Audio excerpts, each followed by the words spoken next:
Naniniwala si Senator Panfilo Lacson na hindi na sapat ang tinatawag na Band-Aid solution pagdating sa reforma na dapat ipatupad sa Department of Public Works and Highways dahil sa tindi ng korupsyon doon. Yan ang ulat ni Daniel Manalastas. Operahan at hindi pwedeng tapal-tapal lang o Band-Aid solution. Ito ang nakikitang solusyon ni Senador Panfilo Lacson sa nangyayaring mga kontrobersiya sa Department of Public Works and Highways, partikular kung paano mareresolba ang problema sa flood control projects. Surgical talaga, hindi lang yung, alam mo, kicking out people is just one simple solution eh. Hindi ganun eh. Dapat talaga, kasi systemic na eh. Kaya kailangan surgical na yung solution. Naniniwala rin ng senador na lalabas sa mga isasagawang investigasyon ang mga malalaking personalidad na dawit sa anomalya. The only logical conclusion that we all need to see, talaga merong maparusahan. Kasi otherwise, parang regudo na naman tayo rito para tayong vicious cycle.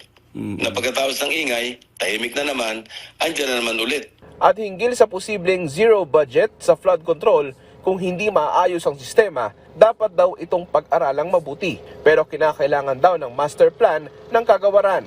Eh kung puro tayo may bagyo at kailangang i-repair yung mga ibang flood control projects, wala tayong budget, paano? Integrated, hindi yung patsi-patsi.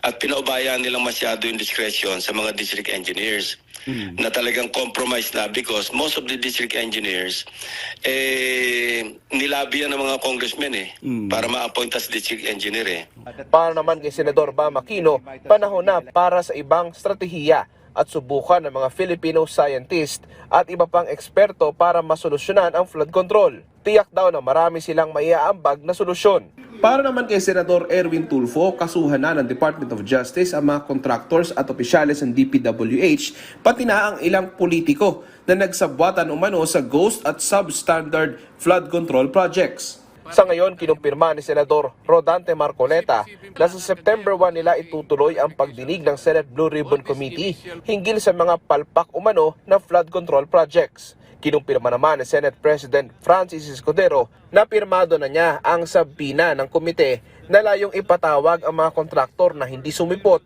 sa naunang pagdinig. Daniel Manalastas para sa Pambansang TV sa Bagong Pilipinas.